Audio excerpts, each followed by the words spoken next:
Okay, thank you very much for inviting me. It's a pleasure for me to be here with you and all the distinguished scholars. I'm sure that I can learn a lot about Luhmann here, even if the stereotypical assumption is that as a German I know everything about Luhmann, which is not really the case. It's Luhmann and Habermas usually are both that is expected of us to know everything about, and being asked about when you're traveling. It isn't the case. I'm notorious also, and this is a remark to the interpreter, I'm notorious for speaking freely. I try to stick to my manuscript as good as I can in order to make it easier for you to follow me. You may know from the title, you can see it here on the screens, the title of my talk, that I will more focus on current challenges on media communication research and not primarily on the theoretical dimension of Luhmann's work. However, as this topic I'm talking about, the consequences of digitalization for our media and communication world in particular, and with its consequences for society in general, it is apparent that a view on a scholar like Luhmann and his theories, his comprehensive perspective, is more than appropriate and helpful to assess the developments we are facing at the moment. In 1997, 1.5 years before Luhmann died, he gave a German student magazine an interview, and he was asked what he thought about the advent of the internet and its effects on the media system and society in general. And here's what he said, quote, "For mass media, the new innovations like the internet or individualized information will not be of much relevance. That they will take their place besides mass media, like newspaper or TV, without replacing them."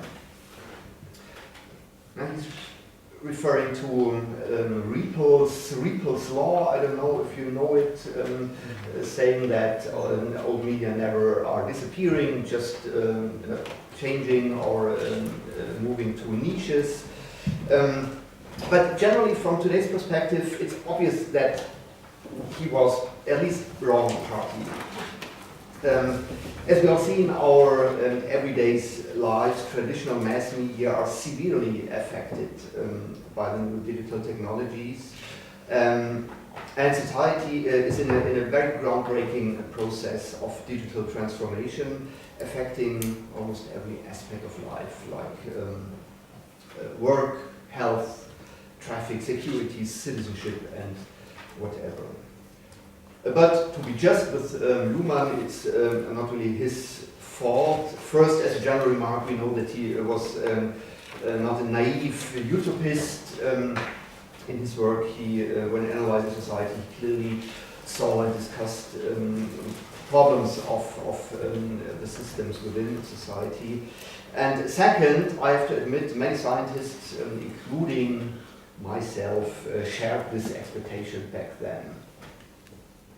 If you remember what the internet was like in the 1990s, it seems to be quite logical to view it like that. Looking back from today, the World Wide Web, which was one of the major experiences of the internet, the Web 1.0, as we call it from today's perspective, was only the first version of a global digital network, a version that still was very mass media-like.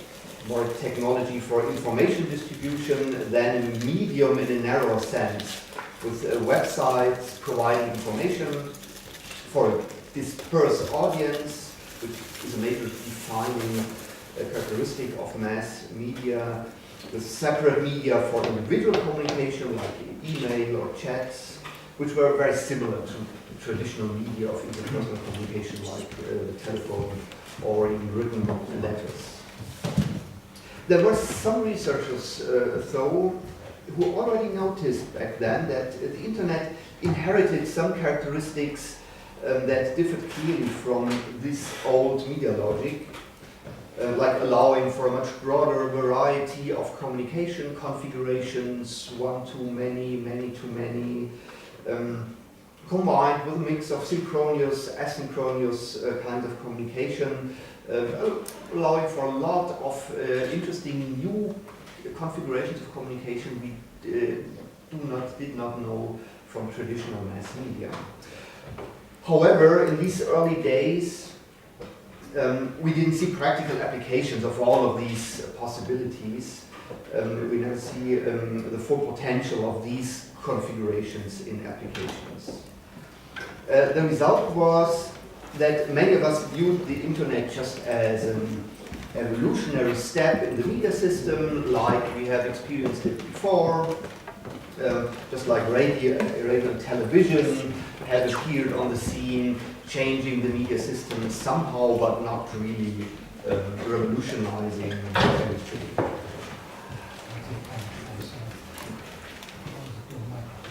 Okay.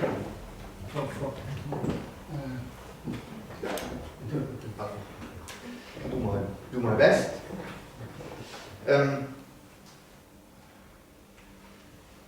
Yeah. In Luhmann's theoretical world, the media system is a core system in our societies. You described that already. A system that observes all the other systems, giving us access to many fields of reality we cannot experience directly, with at the same time constructing a media reality according to the operations that define this system of journalism, for example. And today, and that's why I think Luhmann is quite interesting, the challenge for us media and communication scholars is to understand what Luhmann and many of us back then did not see, how this digitalization today is changing the media system and the society as a whole. Before I turn to this question and try to discuss it in 3 steps, I will just ask you to listen to one more statement of Luhmann in his interview, because he was speaking about some more specific problems of the media system, problems that are characterizing our today's media communication world very much, so that's why it's quite interesting. He was talking about how the media system is dealing or should deal with wrong or unreliable information, fake news, we would call it today. And this is a bigger question today than it was back in the 1990s. But today it's not just the journalism system who's providing us with these constructions of reality. Today, almost every actor in the world, including every individual, can contribute to these constructions, making it an important question for us when we want to understand what the internet and digitalization does to reality constructions. Luhmann's answer to the interview's question of how the media system can keep its integrity and sort out right and wrong information, his answer roots in his deep understanding of the old traditional mass media system. He said, many of these problems will be solved by economic pressures. Scandals like, and that's an example from that time, scandals like the fake Hitler diaries in the German magazine Stern, you may have heard about that or remember that, have forced the publishers to improve their procedures, otherwise they would suffer from a decline in circulation and a damage of their reputation. Today we see that this logic may still apply to journalism, but if we see what's going on with all of this fake news in social media, for example, it is not a rule that applies to all fields of communication in general today. As we've seen in the last 3 or 4 years, there's a very large and vivid market for fake news production and dissemination online. And this indicates that digital information infrastructures and also economic rationales in digital media are not the same as they used to be in traditional media. In the following, I will use his statements and the examples he mentioned in order to discuss some of the major implications of digitalization for our media system. I'll focus on three aspects. Particularly, first, I will highlight what's special with digitalization, even from a technical perspective, because that's necessary in order to see all the options this new way of thinking may have for reconstructing systems in our society. Second, I will go a little bit deeper into this media field and examine this new form of organization of publics in a platform way in order to better understand how these effects like fake news, for example, affect the public and are connected with these new structures, digital structures of media. And third, I will even go a little bit further to the micro level or the granular level of digital data and data economy that obviously is so different online and in the digital world from the old economy of media Luhmann referred to. I admit that there may be a lot of other aspects that are relevant, but I'll focus on these fields for now, taking Luhmann's own arguments from before as a starting point, because I believe they're good examples to highlight major developments we are facing now in this process of changing of our societies. So first, coming to the question of what means digitalization for our society, it's a bit easier to explain in English, because the English language has two terms for dealing with that phenomenon. One is digitization and the other one digitalization, which sometimes is used not by every author, but sometimes it's used to separate out the more technical level of translating information from other symbolic systems into this digital language, and using the term digitalization for describing the more general process of transforming the social system. I brought you a few pictures. One is this I like to show. I don't know if you have seen it before. It's the first written account of this binary number system we know of. If you look at it, you can see all these mathematical characteristics it has. Even this 8-bit logic of early computers is laid down here.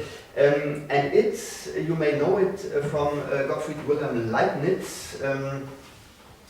He was the very first to describe the system with its characteristics. It's quite old. 1697, it was something like a Christmas present to his Duke of Braunschweig, Wolfenbüttel. He sent him a letter for the new year, and described the system to him as an example of what he did. You may know that he was a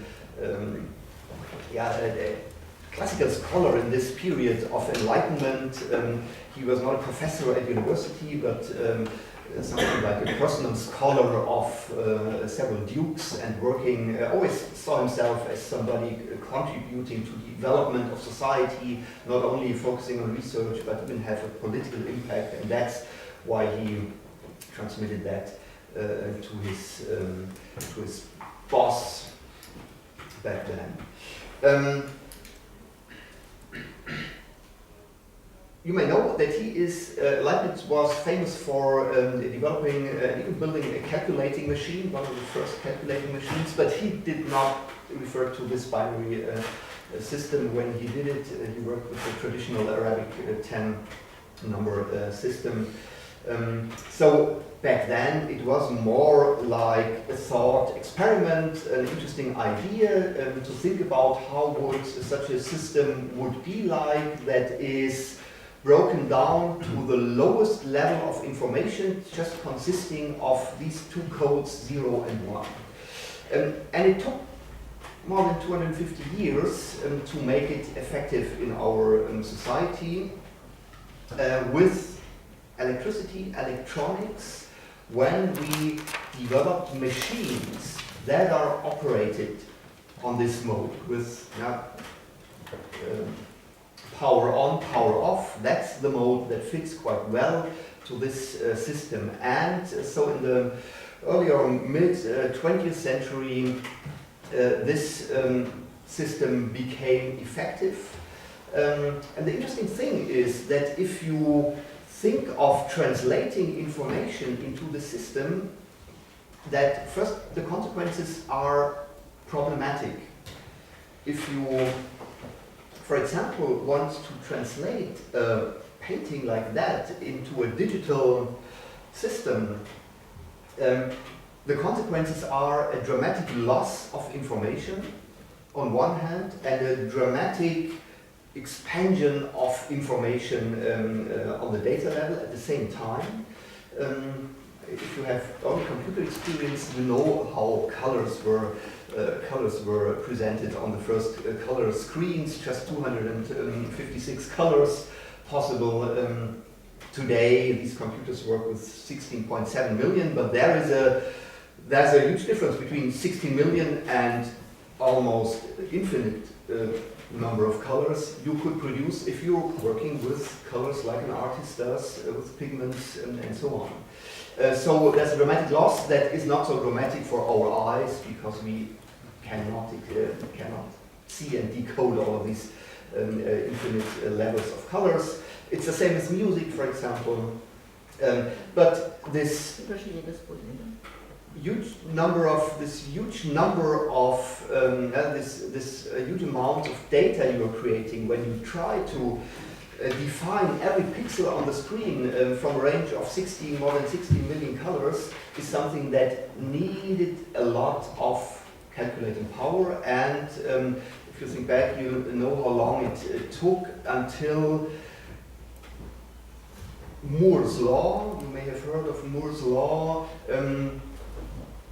changed the balance from restriction dominated to the options we have now to profit from this system of binary data calculation. And it shows that first, media and arts were affected by digitalization. These were the spheres that first came under pressure, like the music industry, the film industry, traditional media first experienced that there was a lot changing with digitalization. Meanwhile, we see that these effects of computerized data handling is spilling over in more and more fields. I mentioned them, like health, like traffic, like international security, and whatever.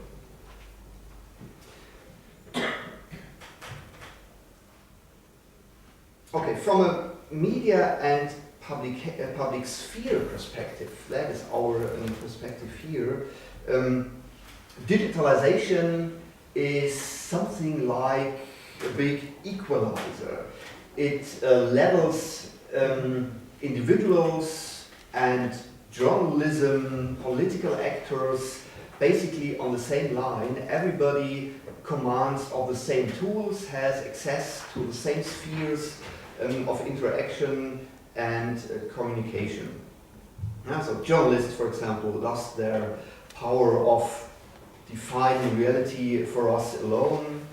New sets of codes, for example, are emerging, like memes, that not just replace older codes while serving the same functions, but opening up new spaces for individual agency, for social interaction, building up new structures in society. One example for that is this concept of personal publics that has been developed by a colleague from me from Germany, Jan Schmidt, which describes communication networks around personal interests of individual people, making it private communication first from a starting point,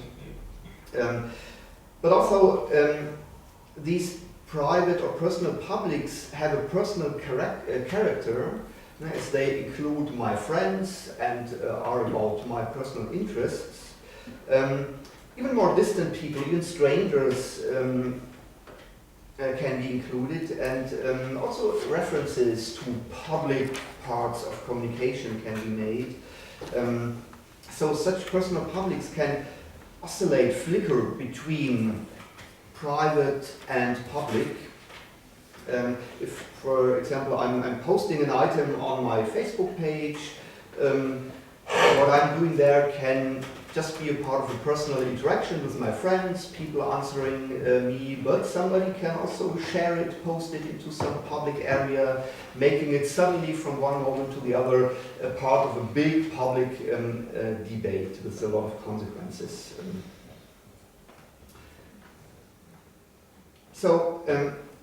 And that's from Luhmann's perspective. Here it becomes difficult because you talked about these borders between systems that are important here, and it becomes more and more, and that's discussed in the systems theory literature recently. It becomes more and more difficult to find what are the borders between social systems in this digital world. I'll give you some more examples in a few minutes.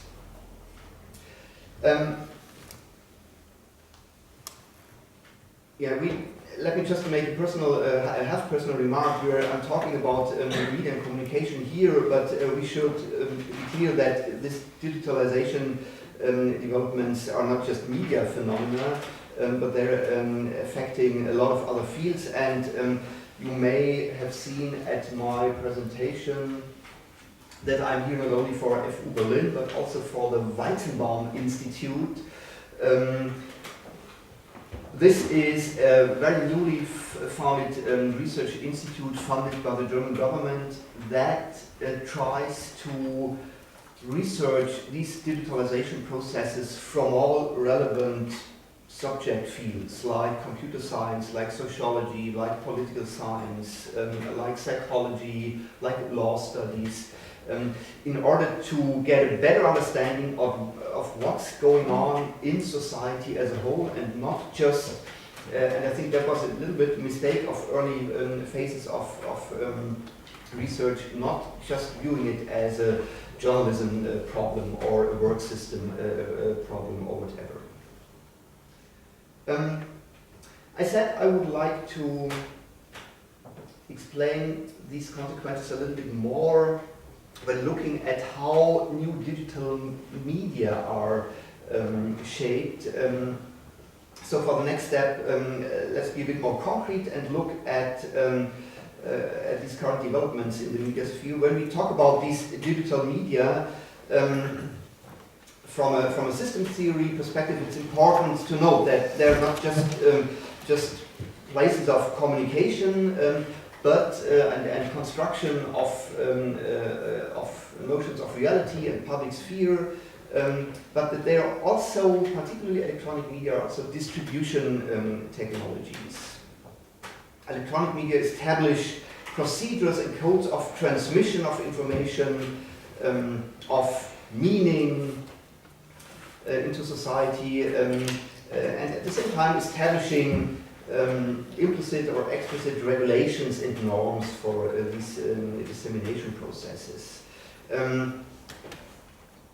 So besides the question whether social media like, I don't know, YouTube or Facebook or Kontakti in Russia are constituting mass media in the same way as newspapers or television. What is much more apparent today is that the mode of distribution of information has dramatically changed with the appearance of new digital media. The most recent and mostly discussed phenomenon is this platform logic of media. You may have heard terms like platform capitalism or things like that regarding their capacities for networking, sharing, or collaboration of such platforms. It's surprising if you look into the literature that there's not much theorizing about that. We find a lot of descriptions of how they work, but that's a problem. I'm not providing a theory either, but it still may help to have a look at the characteristics of platforms in order to understand how they're affecting our media systems. Actually, these platforms are disturbing an equilibrium balance we for a long time had in our media systems. An equilibrium of collecting information, distributing information into society.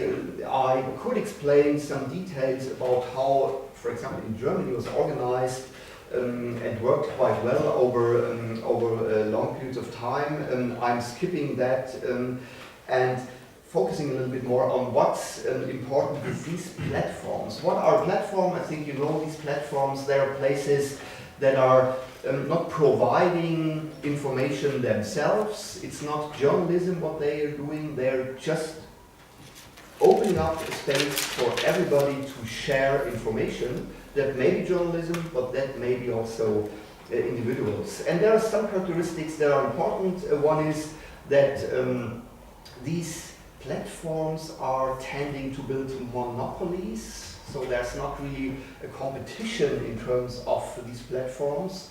You have a dominating platform in Russia, you have worldwide Facebook as dominating platform.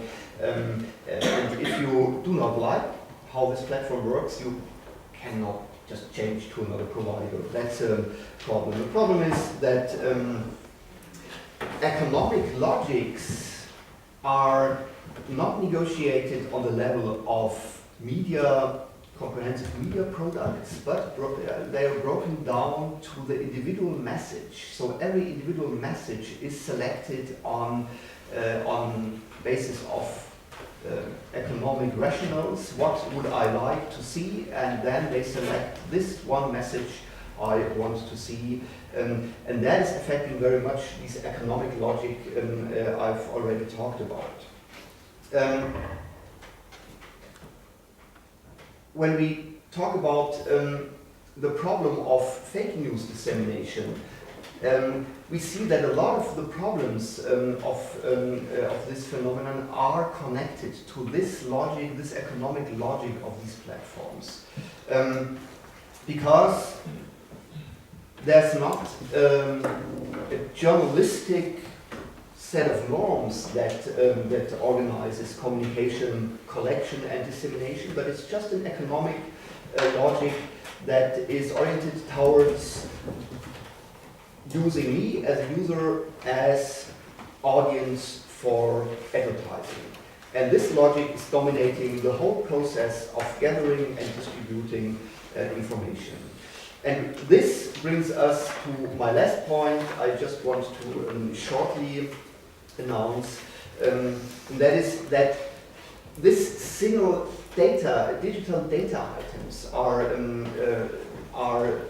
the dominating code in this digital society.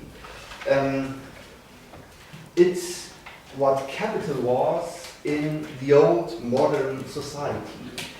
Information is capital in a sense that it allows us to come to a solution, to make profit or whatever. One example is this Safaricom. I don't know if you've heard of this Kenyan system of M-Pesa, which is mobile money,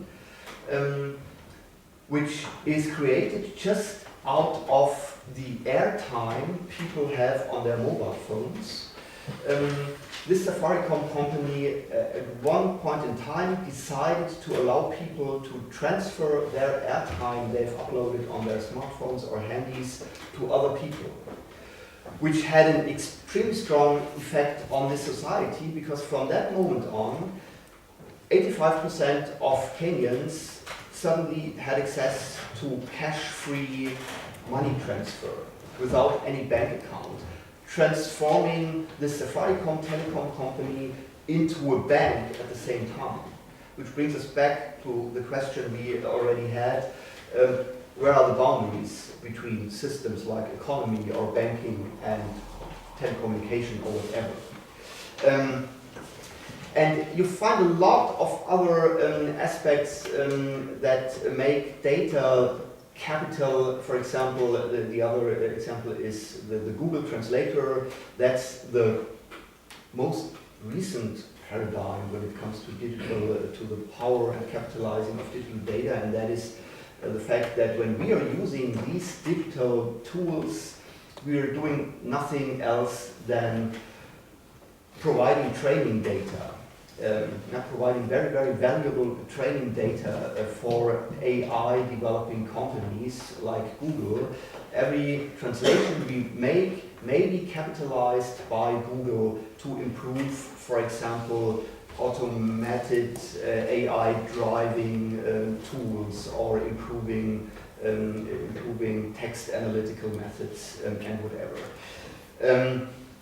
So the capital like power of data depends on context. You may know that. My birth date may be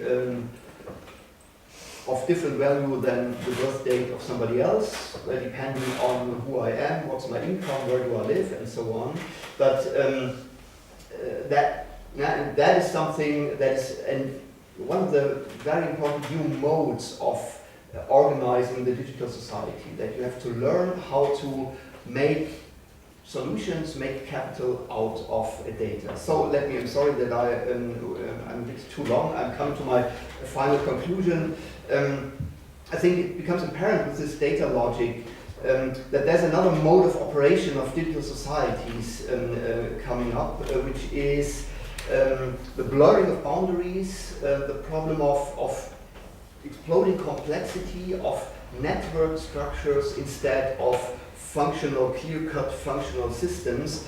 If we follow the sociologist Dirk Becker, you may know him, he's one of the successors of Niklas Luman from this Bielefeld school. He says that this means that the mode of functional differentiation of modern societies with subsystems separated from each other is coming to an end. We're witnessing the emergence of a new form of society that he calls the next society, and which is characterized by these kinds of network structures. And as very often in this process of sociological analysis, we do not really know where this will end up. We're just in the middle of this transformation process, which makes it on one hand very difficult to come to a final conclusion and describe the society as it is, but on the other hand, it's an extremely fascinating period we're witnessing now, because we are in a situation where we can observe these transformation processes while they're taking place. Thank you. Thank you.